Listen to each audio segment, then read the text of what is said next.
Hello, and welcome back to the world of assassination and the trending contracts. And today's contract, any method, any disguise, Santa Fortuna. Set in Santa Fortuna, and the contract ID is on the screen now for anyone who wishes to have a crack at it, and has been supplied to us today courtesy of Mad Doyle 420. So on to our briefing, short and sweet, smiley face. So moving on to our targets, and today we have 5 of them with no stipulations on how we dispatch them or what we wear whilst we do so we have a free map. So for today's challenge, we'll be starting at the Shaman's Hut, and we'll be bringing with us a blue Easter egg, our silenced pistol, and I've opted to bring with me as well the sedative bubblegum, although it's not strictly necessary. So right from the start and off the bat, we are going to vacate this nice comfy cushion, make our way over to the latrine, and over here on the ground we will find a lethal poisonous frog, and once we have that we can then return to our nice comfortable cushion here on the floor, and we are just going to wait here for the shaman and his friend there to move away after a short conversation, and then we can add our lethal frog to the broth over the fire.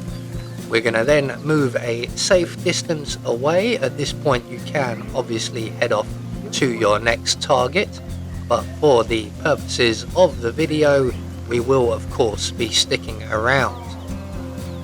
So once the shaman returns, he's going to add some extra ingredients to the broth, so it now has both green and red vapors coming off of it.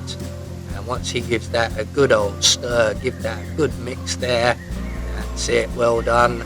He will then proceed to sample his broth, and he will find that someone, either him or me, has added a little too much of one of the ingredients, and he will not enjoy it.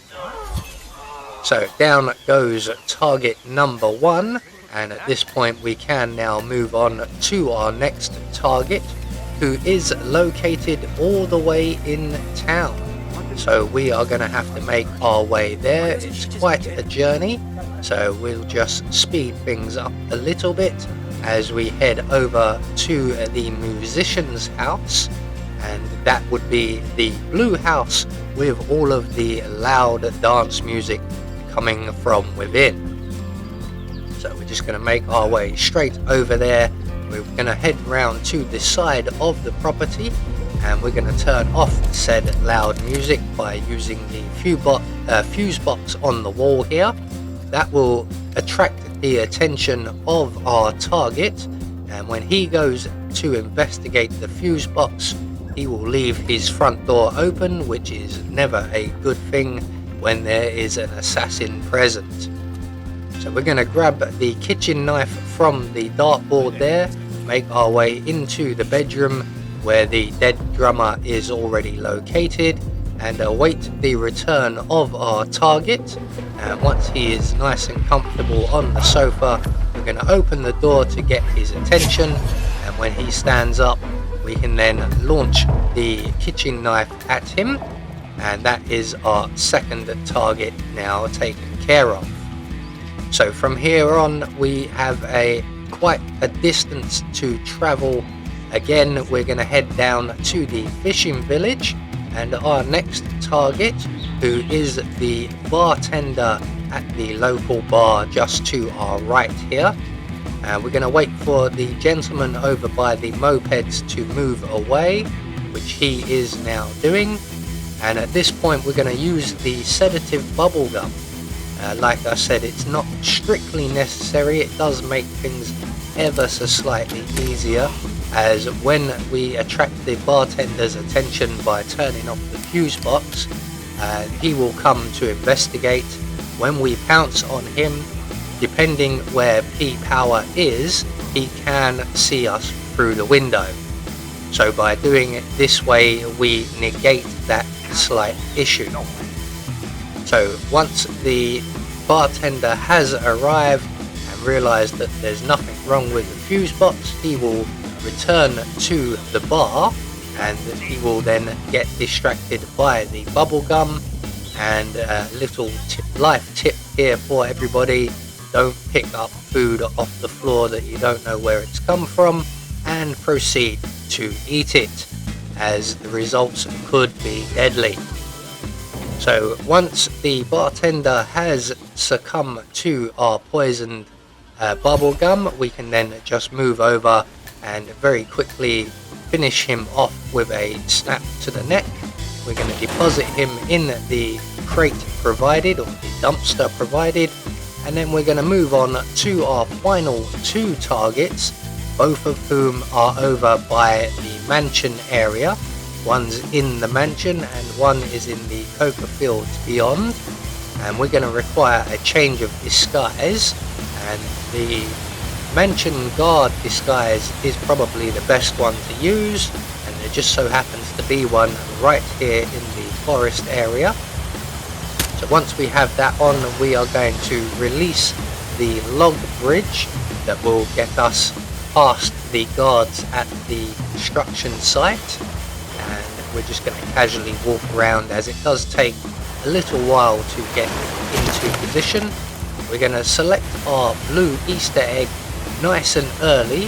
We won't actually need it for a little while yet, but it is useful to have in hand and ready. So we're going to make our way into and through the ancient ruins area. There are a couple of enforcers just up ahead, but we can easily avoid them by going around to our right and into and then through the altar room.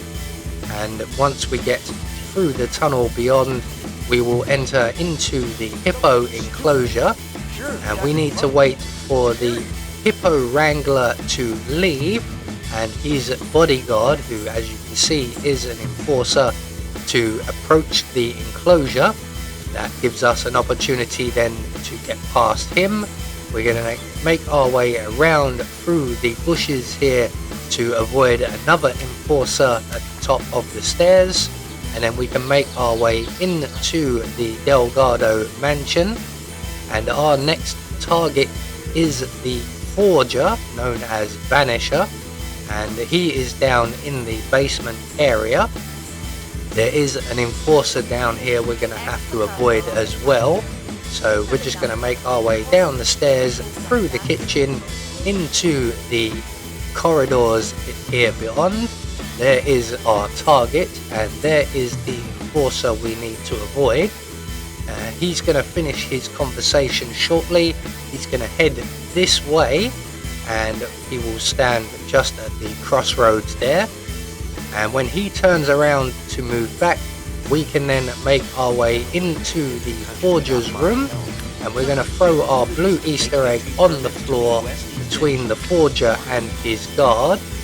The blue Easter egg does emit quite a large cloud, so that will render both of them unconscious, and we can then proceed to remove the forger from this plane of existence. We're going to hide his body in the closet provided just in case, although I don't think anyone will come in here.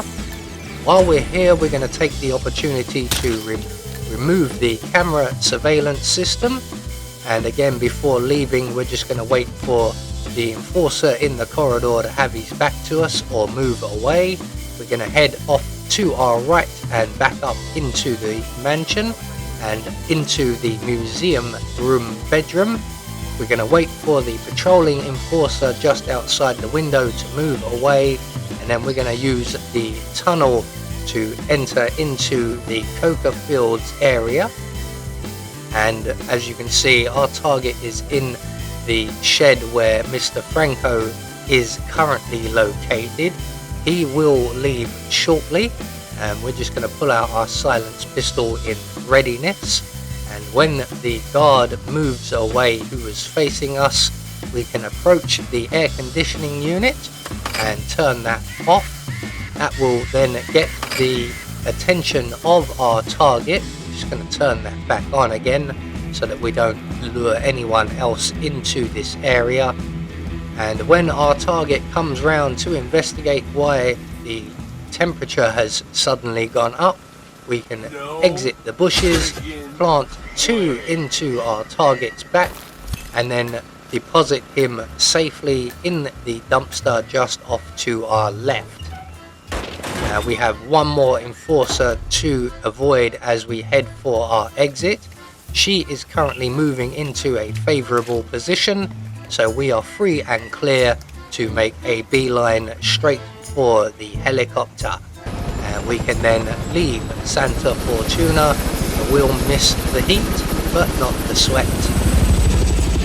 So one more trending contract taken care of, and we have confirmation all of our targets were eliminated according to plan, and we get our Silent Assassin rating.